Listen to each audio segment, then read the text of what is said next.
Go ahead and get started. Good morning. I don't think we need to introduce ourselves. I think everybody knows. And so what all we've got planned really for today is just some quick updates about things that are coming up and some things that are going on around the school, just as kind of informational. And then we'll open the floor for whatever questions you've got. So we start with important primary dates. Wow, those are the important dates. Between now and June. So we know we've got the play coming up, and we've got the grade 5 exhibition for grade 5 parents. Other parents can come, but it's typically just the grade 5 parents who tend to do that. The concert for this time around is the EC through grade 2 because our 3 through 5 had their concert over around the winter break. And then of course we have another round of map testing. Glenn and I will be doing a PET in June about the map tests, and we'll advertise that. And then we have our student-led conferences. Those are conferences where it's the student literally leads the conference. So that is actually a full day without students. So what that means is you sign up for your conference and then you bring your child and then you go home with them. So there's no supervision, no school, no typical school. And then in June we'll have the talent show. And the grade 5 moving up, grade 5 all goes to grade 6 for the day, and then the step up is just an hour for all the other classes. They just move up to meet the teachers. And then the last day of school. Okay. I have a similar list, but probably a little bit longer. So the next one coming up for us is the personal project exhibition. This is kind of like the grade 5 exhibition. It is our grade 10 students who are completing their final project. And if you've not ever seen them, you should stop by, just because they're very cool. Kids have to do basically a research paper, but they also have to create a product. And that's everything from a kid who's writing her own novel to students who have created business plans for ecologically sound businesses in Ukraine, kids who are designing their own apps. There's all kinds of very cool stuff. There's almost always a fashion one, so there's always a fashion one. Yeah. Sue's already mentioned the grade 5, grade 6 transition meeting. That's a Saturday meeting, and that's our opportunity to talk to those parents. Quarter 3 reports have come out right before basically the spring break, and then will be followed almost immediately by the last parent conferences of the year. We have monthly assemblies for the middle years program, but we are also inviting the 11s and 12s because it's the last official assembly for the grade 12s. So we're working on some appropriate farewells to that group of students who then will go off timetable and begin their exams in May. And that's when they start, the 6th of May, grade 12 DP exams. And of course, our students are completely calm. They're not even worried about the exams. The 18th of May, we're planning an Arts Fest. We haven't done this in a few years because the building was sort of torn up for a while. But our arts department is working on a combination of showcases of student work, some workshops, bringing in some artists, but also having our kids teach other kids. So stay tuned for more details about that. The 24th of May is our grade 12 graduation, which is coming up horrifyingly fast. Yeah. And then that's followed almost immediately by grade 9 to 11 exams. Our students in high school take exams in English, their second language, individuals and societies, which is humanities, science and mathematics. And so we try to run them through a process that feels like the IB exams will feel for them, so that by the time they get to grade 12, they're very comfortable with sitting in a large room, going to an assigned seat, following a certain set of protocols. In June, we have a spring musical, and I'm afraid I don't know the name, but what I do know is that it's been written and is being directed by one of our students. And so it sounds pretty cool, actually. Grade 10 graduation, that's the official end of MYP. The student-led showcases, which is again our grade 6 through, our grade 6 through 9 students who will be sharing portfolios of their work with parents. And then on the last day of school, we always have the second semester honors assembly. Other things happen in that last week as well, but they're not timetabled yet. Sports day will be in there. Yeah. We do sports assembly in that week, so kind of lots of cool New and noteworthy in the primary, Ms. Sue. Noteworthy. Okay, so we have now pretty much given the assemblies to students for student council. So student council, that's kind of new this year. We just started that just a few assemblies ago. So actually the students are hosting or facilitating all the assemblies. Some do it very, very well. Some need a little bit more practice, but that's okay. They're doing a good job with it. Our student council has been very active in raising money for Down syndrome and also working with secondary. So it's become much more a collaborative work with the secondary student council as well. So that's really good to see. This year we implemented the learning celebrations, and so each class or grade level will have has had learning celebrations across the year. There's still more to come, of course, until the end of the year. And those could have been anything. Some may have been on math, some may have been on literacy, some may have been the summative assessment in the unit of inquiry. It could have been some kind of process, or it could have been a product. Could have been author study, those kinds of things, where all the parents are invited into the classroom and just kind of talk to their kids about what they're learning. Again, it's either a process thing or a product. It's all teacher driven, and it's all dependent on what they're doing and the kids are doing in the classroom.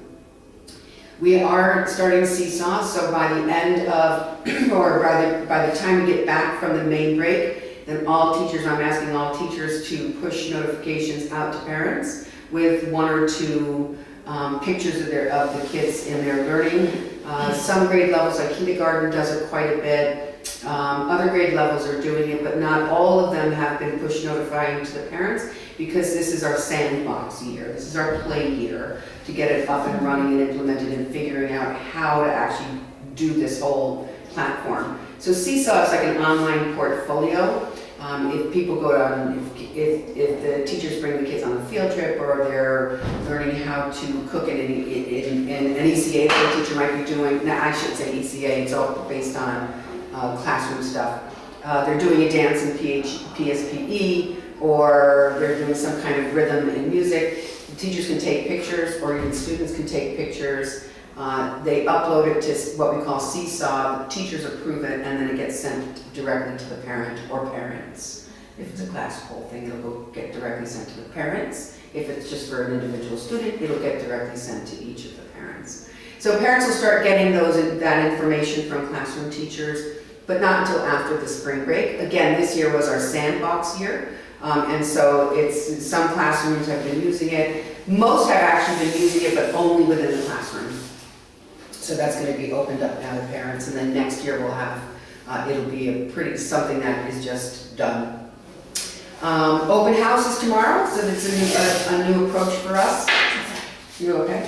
So that's a new approach for us. We're opening the school for parents to come in and actually just kind of go into their own child's classroom, not others. So if your child doesn't have music, you don't see music tomorrow. You might see PSPE instead, if that's what you want to go to.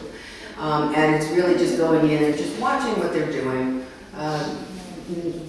No videos, no pictures, because it just interferes as the parents going, oh, what are you doing? You know, it's really just going in and watching. This is something that people have asked for, because we did it as a as a test run last year with the single subject teachers, and the parents really liked it. And so we'll do it tomorrow for everybody.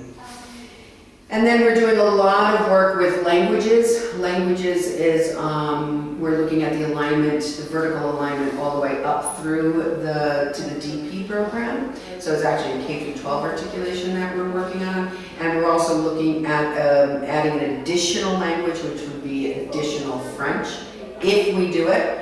We still haven't made that final decision. I know there's interest from the parents in us doing that. When I sent out that survey to the primary parents a few months ago, French was hands down the one that was, people picked as the one that they would enroll their child in, rather than German or Mandarin or anything. French was actually the most popular. So we're still looking at that. We're looking at ways that maybe we can do that in 2020, because that would include, do I have space for the French teacher, and will the board approve a French teacher? Because that's a whole new, another staffing, another person, and a whole other curriculum. Thank you for vamping while I did that. There I'm we go. sorry, that was not a major issue. We have a new student study going today and she missed her bus. And she's an EAL kid. So we're trying to figure out how to get her here and where she should go and how They're both of them? sort of situated. Yeah, they missed the bus this morning. So just, I know, isn't that? And so what I really wanted to talk about today was some things that have been happening, particularly now in the second semester, just in terms of students kind of stepping forward and taking control of some stuff, which has been really fun to see. So Sue made mention of the fact that the two student councils are working more closely together. The middle school and high school had a full day pullout, the student council. They revised their constitution, they've cleared up all of their election questions, but they spent a fair amount of that day talking about who they wanted to be as a student council and the kinds of things that they're interested in, and it was really fun to listen to. They really are interested in school spirit, in creating, being part of creating that sense of community, and they're very interested in green initiatives and the work of the Green Committee. So there were wide-ranging ideas, but for example, they want to do a lot more planting around campus. They want to put in more trees and bushes and flowers. They'd like to put more live plants in the buildings to do that. There was some talk about a roof garden that made my heart go a little faster, but they really are excited about the possibilities of doing those kinds of things. And they're also interested, I think, in encouraging more student voice, having a place where students can go when they have questions or concerns to students and then sort of figuring it out from there. That's also part of the new Student Advisory Committee. That's something that Rachel has put together, and she's got a couple of representatives from every grade level in the secondary school. And they've been just talking about what they like and what they don't like and what they would do if it were their school to run. And so one of the things that they'll be doing in the next few weeks is taking a look at our student code of conduct, which we really haven't looked at in terms of revision for 4 or 5 years. We always do small tweaks every year based on new problems that kids present us with, but it's time for that to have an overhaul. And so 2 of our teachers, Katie Hurston and Corey Hagen, who have been to a training called Design Thinking, are going to be leading the kids through a series of exercises using that model for them to talk about what do they understand about the student code of conduct, what would they like to see, what are the things that we can do to encourage good behavior as opposed to just punishing bad behavior. And so they're very keen to do that work as well. And then the last thing that's happening in terms of the student-led initiative is a walkout. And so the members of the Secondary Green Committee were very interested in joining that international walkout day.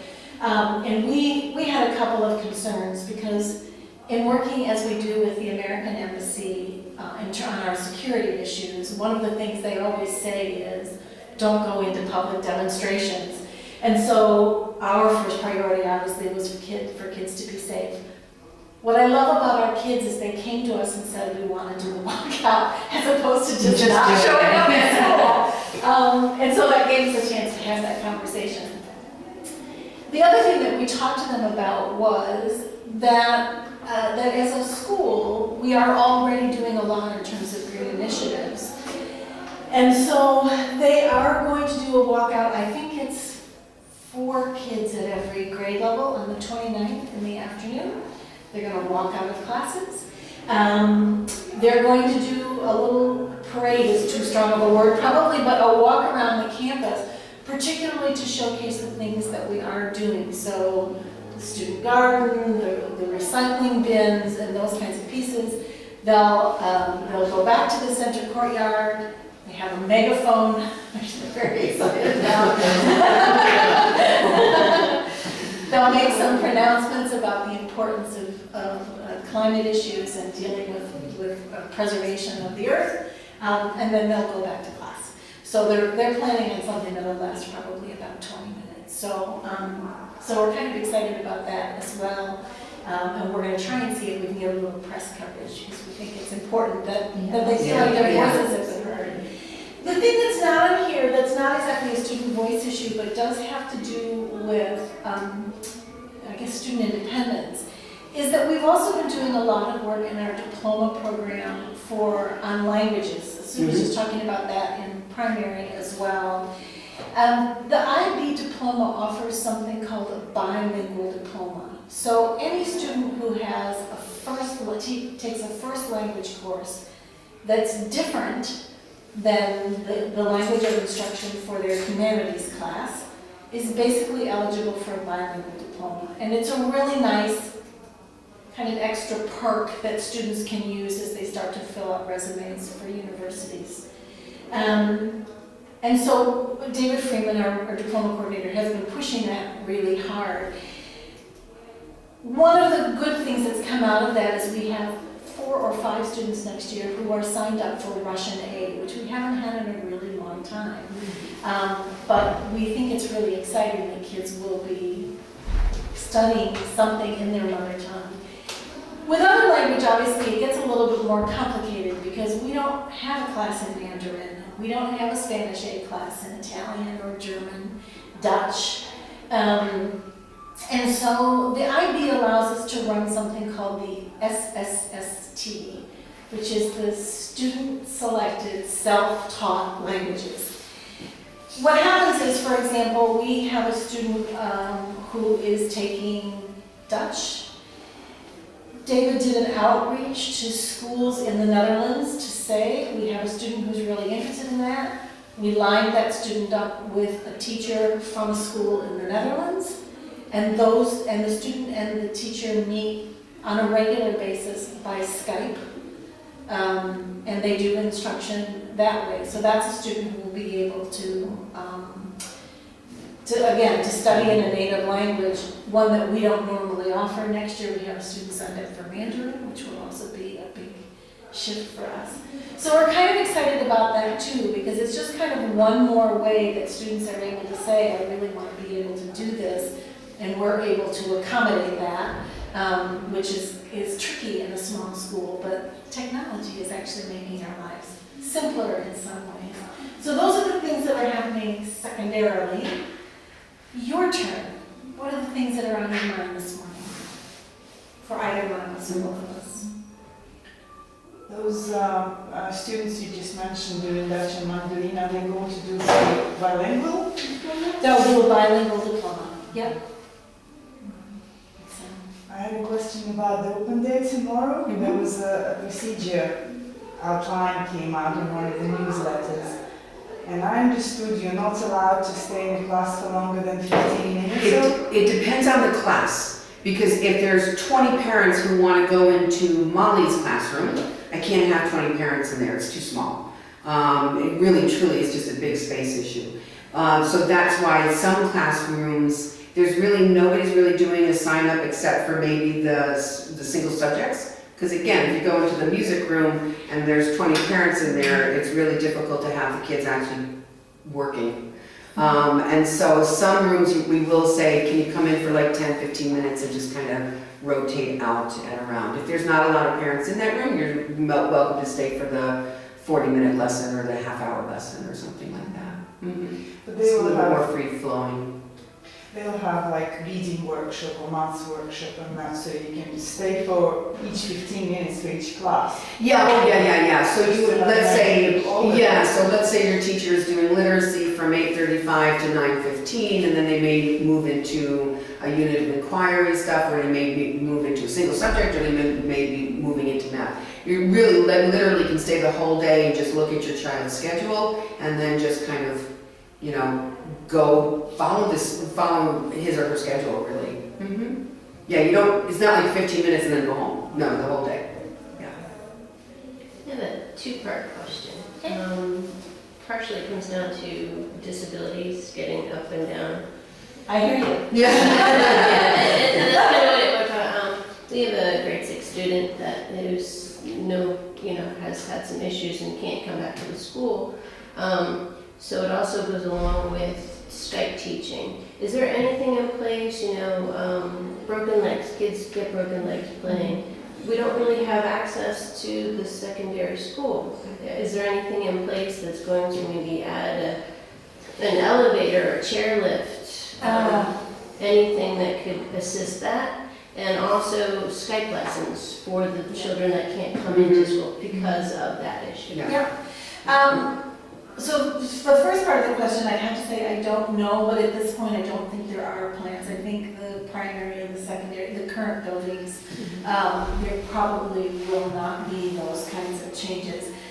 I'm not sure why, but I would suspect that one issue is space. If you put in an elevator, you have to take out a classroom. There's ways around it, but. There are. The other piece is that while we're talking about a phase 3 construction that will basically connect this building and my building over the current pitch, that will have handicapped access and that will allow students to use that building to sort of get into the other buildings. It's a little convoluted, but I think it will help. Sure.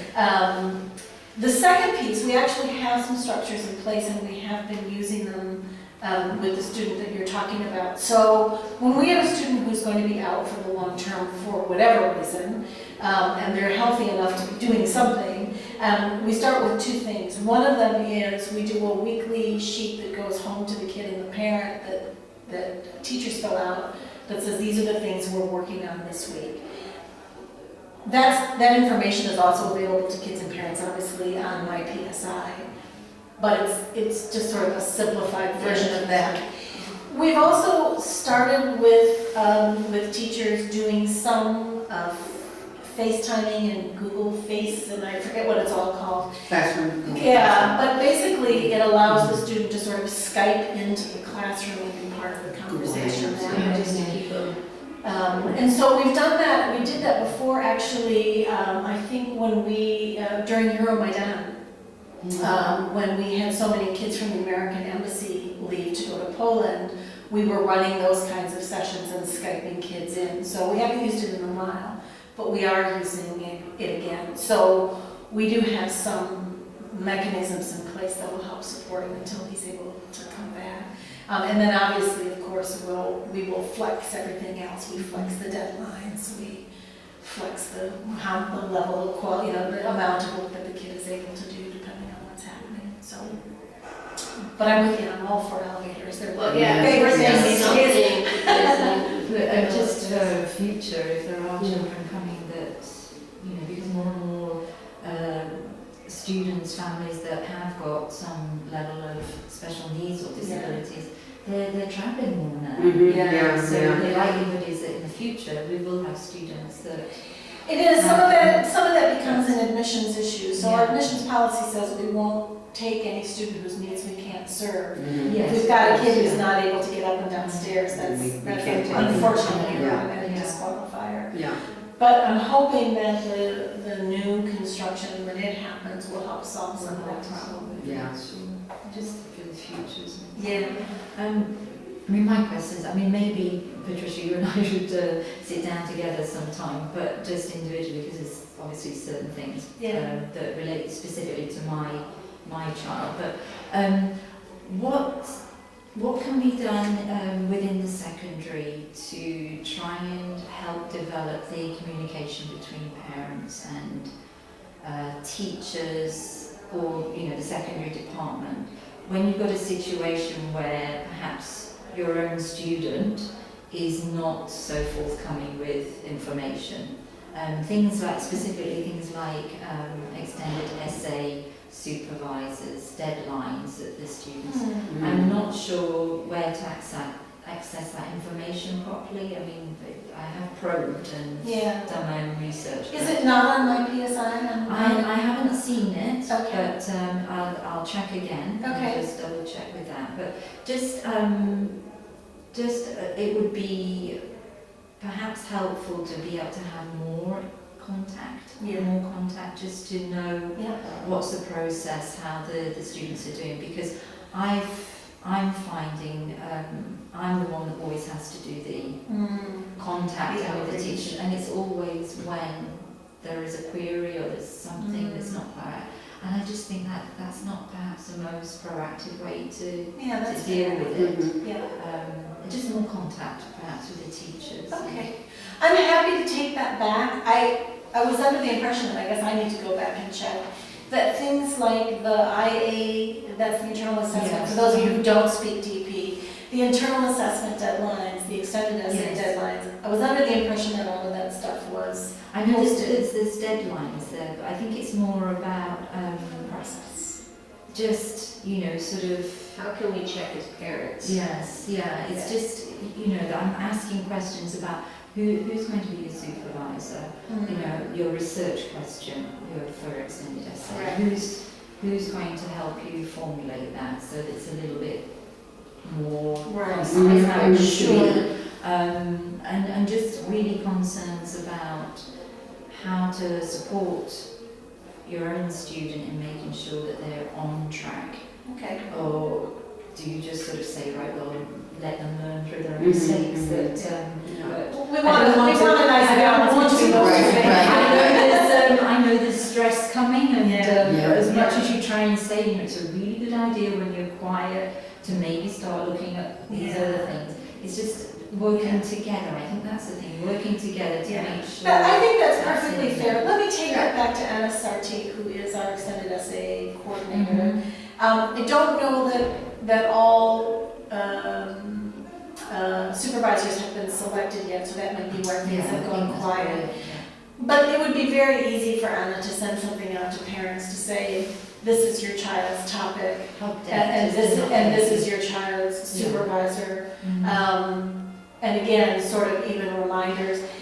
She has also set up a Google Classroom for extended essays, so let me ask her about parents being able to access that, because that's where she's sending out information to kids to say, don't forget, you need to do this, and here's the form you need for that, and here's the next step. We have in the past done PETs just on that topic, so let me check with her about that as well. I mean, I don't want to give him, I don't want to No. be, I want my student, my daughter to be independent, Yeah. but there's still Yeah. sometimes, depending on the child, where you need Absolutely, to actually yeah. be Yeah. a little bit more involved, Right. or just have the information. I don't need to And necessarily we, talk to and we them. absolutely want you to understand that process, because it is important, and because she will be pulling her hair out at some point, because they all do. And so for you to know, oh, this is the point that they're at, and this is what this means, and here's how to help them over the hump. Yeah. And just some students are more independent. They will Yeah. think ahead, but others, Yeah, they don't. They need a little bit more Yeah. guidance and yeah, pushing. yes. Maybe even more shorter deadlines. So yes, you've got this deadline, but on a weekly basis, perhaps I'm going to set you homework. This is what you need to do, and you need to have that ready. So for some students, not Yeah. all, obviously, but No, and that's what we do with the personal project. Kids have to do a weekly check-in with their supervisor. And you're right, for some kids that's, it comes us. some kids that's a waste of time because they're ahead of the game. There are Yeah. not very many of those, I will say. There are always one or two. Yeah. There are some kids who need that weekly check-in, and there are some kids who go to that weekly check-in and still don't do what they're supposed to do. So it's always an ongoing negotiation. We do hope that by the time they get to end of grade 11 and beginning of grade 12, that they're a little bit more independent. But you're right, that's not every kid. And we And for don't, different reasons. and we don't want to pull the supports out. The other challenge we always have with extended essay is we have some very strict guidelines from the diploma program that we're not allowed to give more than X number of hours to students or X number of feedback to students, because it is meant to be a fully independent piece of research. So we walk a very fine line with that as well, because we want to be able to support the kids who are really struggling, but we can only spend so much time with them before we're in violation of the IB rules. Sure. So. And I think It's a dance that would that we bring me to my second point. It would be, again, with MYP. Perhaps if there could be some way of picking up students that are not necessarily coping so well or not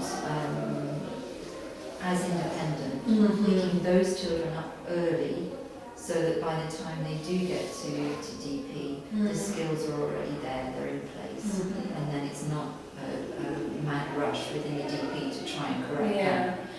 We certainly do try to do that, and we do, in fact, later today, I've got a conversation with David Freeman, the DP coordinator, Paul Horgan, the MYP coordinator, Michelle Basu, the counselor, and I are going to sit down and go through the entire grade 10 list. This is what we do with grade 5 Yeah. going into grade 6 Yeah. as well. We talk about every single kid. But to go through that list and to identify who are the kids we know are going to struggle as they move into the program, who are the kids who really struggled with the personal project and will need more support, who are the kids who are really high flyers that we need to watch stress levels. So we sort of go into the DP with plan, might be too strong of a word, but with at least a clear sense of who are the kids we want to support. Yeah, and how do we need to support them. One of the challenges we always have, and we're still trying to figure out how to work around this, is the DP is not for everybody. And so we talk about, when we do the grade 10 parent meeting, we do talk to parents and say to them, not everybody should do the full DP. It's really hard. I say all the time, I don't think I would have been a full DP kid, and I'm pretty smart, and I'm very motivated. But you have to be pretty much equally strong in 6 separate subjects. You have a 4,000-word original research paper, you have 150 hours of community service that you have to meet, you have a theory of knowledge class and an essay that goes with that.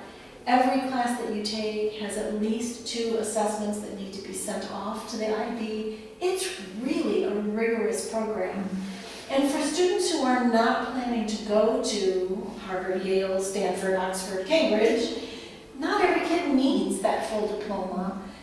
It's a really hard thing to talk parents down off that ledge. They come here because they want their kids to be in the IB program.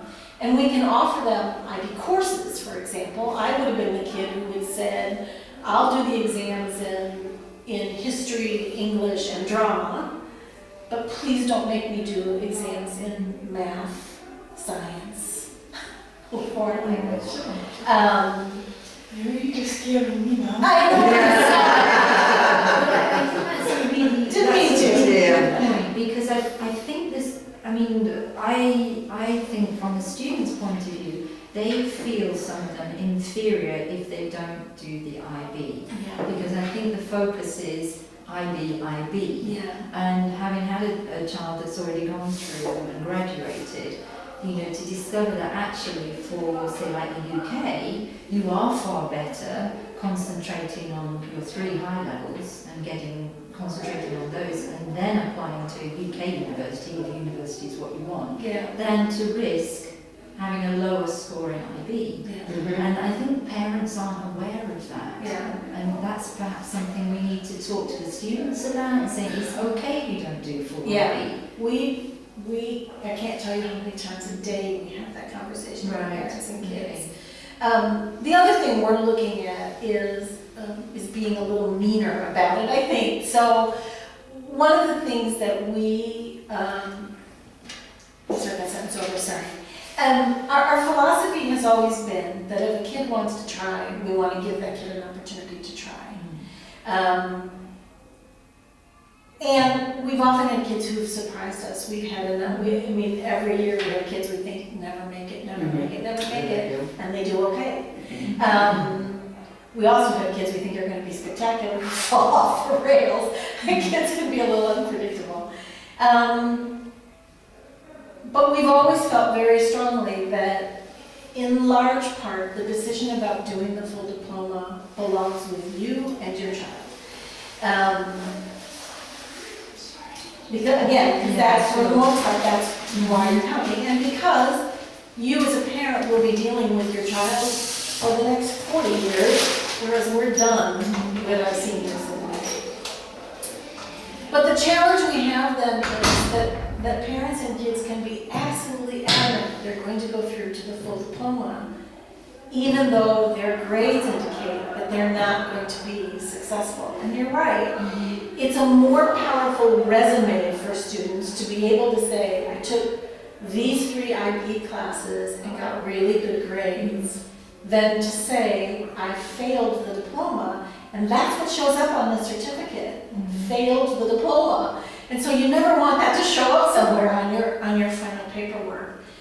So we're trying to figure out what are the structures we can put in place to be a little bit firmer with parents and kids to say there's an absolute cutoff here. And still leave the door open for those kids who really desperately want it and are willing to commit to the level of work.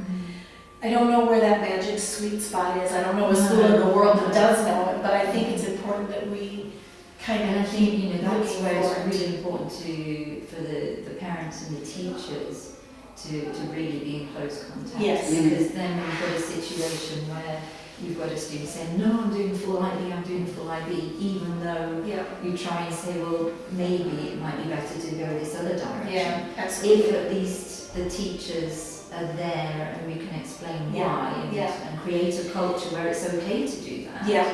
then The other piece is we do have support systems in place for kids who are really struggling. So starting with that first semester report in grade 11, this is really, if you're not done the DP, this is all very complicated, but basically you need to have 24 points, which is the sum of all of your grades. So if you get 6 classes times 7 as the top grade, talking about 42 points, which, by the way, almost nobody ever gets. But at the bottom of that, the DP says if you've got at least 24 points spread across those 6 classes, then and some other things, we can give you the full diploma. So kids who are at 26 points or below, starting in the first semester of grade 11, if they're not hitting that target, parents come in and talk to us. Those kids go on a kind of academic contract that says these are the things your child needs to do in order to bring those grades up.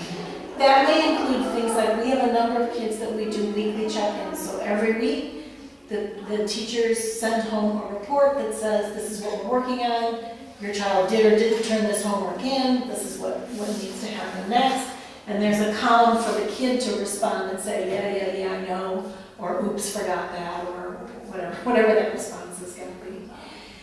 And that's helped us in a number of cases as well, just in terms of parents being able to track and be able to support us. It's not always successful, and that's surprisingly because not every parent is as diligent as you are. And so sometimes that works and sometimes it doesn't. But there are a whole set of communication strategies that go into place. The other good news is most of our kids do make it through the diploma. In a graduating class of, I think we've got 23 this year, we have 3 students who have backed off from the full diploma and gone to certificates. But we've still got 20 kids who are pretty much on track to get at least those 24 points that they need to be successful. And obviously we've got kids who are high flyers. I had a student in my office this morning for a detention for being late, but he was in my office this morning quite excited that he has been accepted to UCLA and Yale. And so we've got stuff at the other end of the scale as well. So don't panic just yet. There are No, I haven't had a reason to panic until you mentioned those things this morning.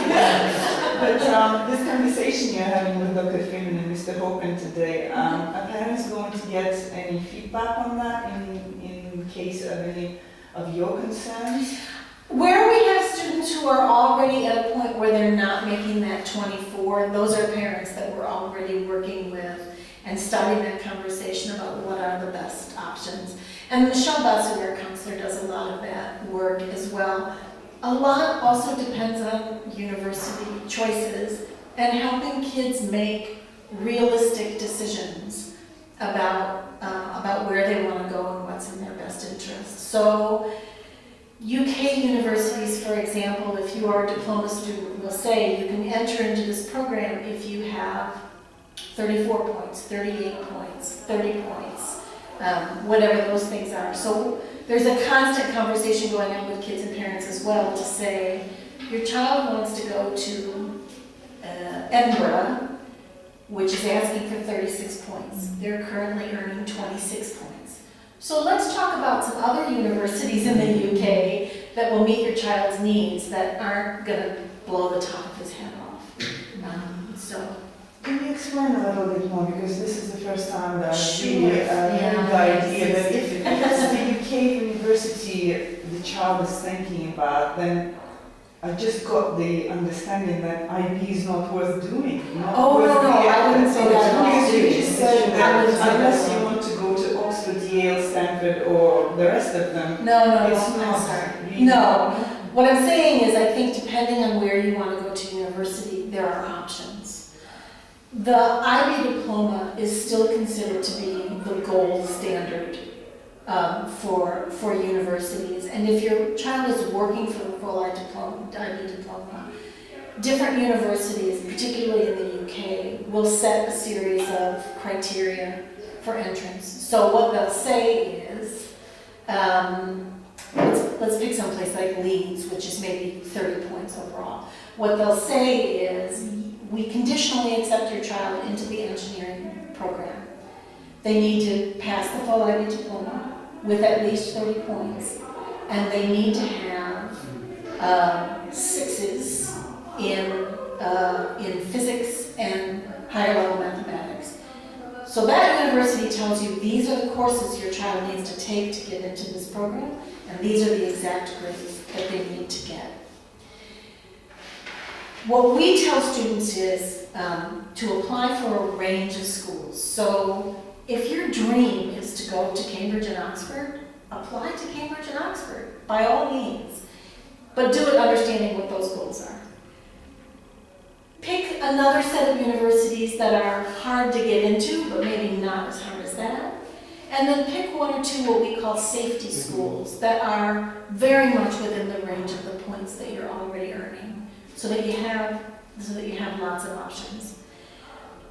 In the US, they may make similar kinds of requirements, but they're not conditional, which is nice for students. So UCLA just accepted this kid, and what they said was, you're predicted at 38 points, we expect you to get 38 points, but basically you're in. And they probably, if he ends up with 37 points, they won't take that away from him. What happens in the UK is your results come out in July, and let's say you're supposed to get 36 points and you get 33 points. So you didn't get your first choice of university. Michelle Basu gets in contact right away and says, where are you in your university choices? Let's talk about what's happening. The UK has a really interesting system where for kids who don't get their first choice, they put them all back into a pool, basically, and other universities will say, I'll take him. And so Michelle works with students throughout the summer to say, these are the universities that will take you, what looks like the best fit for what you need. So by the time we get to August or September, pretty much every kid has a placement, and pretty much is very happy with wherever they've been. So for us, the challenge is always about helping parents and kids make the most reasonable choices that they can. We also talk to parents about finances. If you really want to send your child to Yale, apply for Yale. But this is how much Yale costs. So you need to have an honest conversation with your child about, we can't actually afford to send you to Yale. We can afford to send you here. The other thing that we're really trying to do as well is talk to kids about, maybe it's not a traditional university for you. And that's okay. So we've had kids go to art schools, for example, or drama schools, or they've gone into other kinds of post-secondary education that isn't necessarily a four-year university. Great. If you're following something that you're interested in and passionate about, if you're going to a school that you really like, great. That's really what we want you to be able to do. It's a very complex process. But I think it's really interesting though to say that, it doesn't have to be this one way. Yes. Now there's so many different Mhm. colleges offering Yeah. really innovative courses. Yeah. And again, I know many students don't know what they want to do in the future, but Yeah. from a parent's point of view, it's like, okay, right, you're doing this university course, why? Mhm. Where is it taking you in the future? Okay, most of them might say, well, I don't really know, but you know, it's something to also think about is what are your career aspirations? What are you possibly thinking about? And Mhm. looking at education more long term as to why exactly. and what you want to Yeah. do. So that's another aspect I think that Yeah. is a part of the discussion. Yeah. Yeah. So our goal is always to make the best possible fit for kids between the program options that we have and their university and career aspirations. Again, 90% of the time, students are able to do the full diploma, and having that additional stamp on your resume that says that you've done that opens up more possibilities. And that's what we say to parents. So your child successfully completes the whole IB diploma, you have this range of schools to choose from. They do certificates, and they have this range of schools to choose from. Very rarely we'll have a student who does only the high school diploma, so none of the courses that they take lead to IB certification. That gives you this range of choices. But you're never without choices. It's just a question of how many options you want your child to be able to have. But if your child is a good student and hard worker, they should be doing the full diploma, because you want them to have that range of options.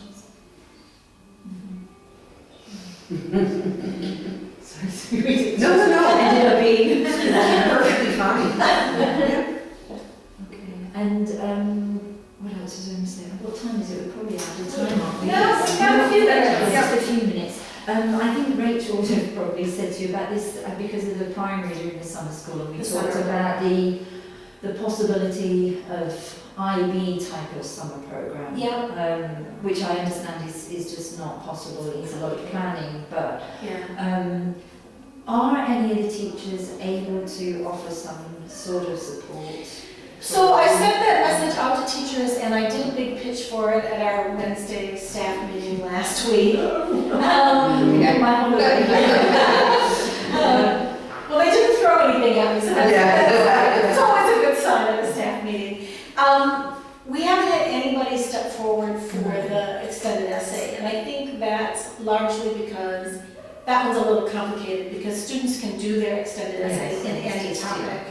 And so the two people who could do a general thing are not available. Paulina Spencer, the librarian, will be traveling, and Anna's getting married this summer, which is, I think, a flimsy excuse for not doing summer work, but there you go. In mathematics, the person who has stepped forward is actually our math TA, Nina Golubnikova. Oh, yeah. She and I were supposed to meet today to talk about it, but she's out sick with the flu. So we'll talk later this week, and I want to talk to Dr. I. I think Nina can do the math. She's a PhD candidate in mathematics, so I'm pretty sure she can do the math. And she does support for DP students. So we might be able to run something in mathematics, and depending on how kids sign up, we'll figure out how to divide up time between higher level, standard level, and math studies. Right. So that one could be a go once I've had a chance to talk to Nina. Okay, perfect. So soon, I should. And along the process, are the teachers, because I know a couple of teachers have been very, very kind and offered, 30-minute session, but what's happening, of course, they can't always do it, and timetables, the CAS commitments, teachers' own commitments. Yeah. Is there any way that there could be some more intensive support for those students that need it in certain areas during the course of the year, or is that something that needs to be taken back to the board and discussed? I don't think it's a board decision. I think You it don't just think has. we need more teaching assistant or somebody to help support the teachers? No, I don't. I honestly No, don't. okay. I don't think that's it. I don't think it's a staffing issue. I think what you've identified is correct. It's a scheduling issue. And so we're actually looking, not for next year, but for 2 years down the road, at are there ways we can reconfigure the schedule to give DP students particularly a bit more breathing space. We do have guided study halls for them, but often if it's math, the math teacher is teaching and isn't available. You're correct about after school, between teachers' commitments to the after-school program and kids' commitment to the after-school program in ECAs, that one's tough as well. We do offer what we call a homework club, which is in the library, so students who need support can go there and get some help. We do have a tutoring center that's actually, it's a CAS project that's run by DP students. So if you're having trouble in first year economics, there is a senior in the tutoring center who can talk you through that way.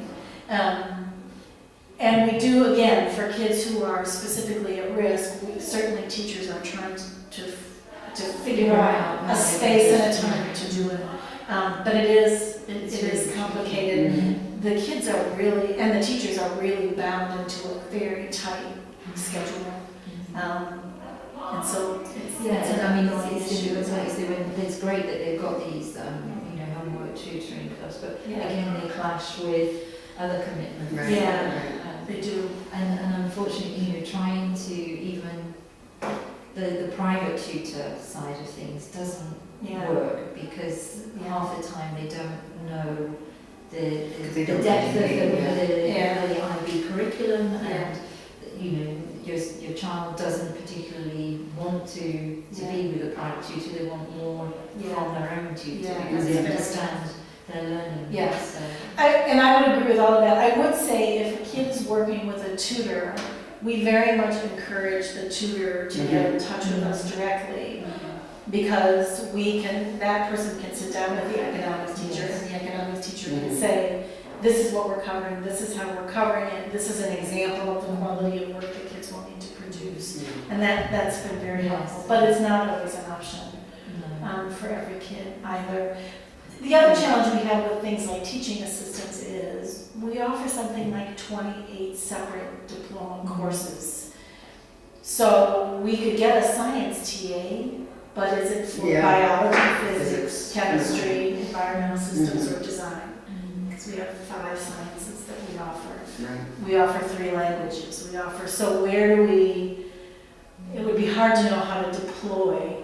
It's a little bit easier in mathematics because that's the only program where they offer, it's just 3 levels of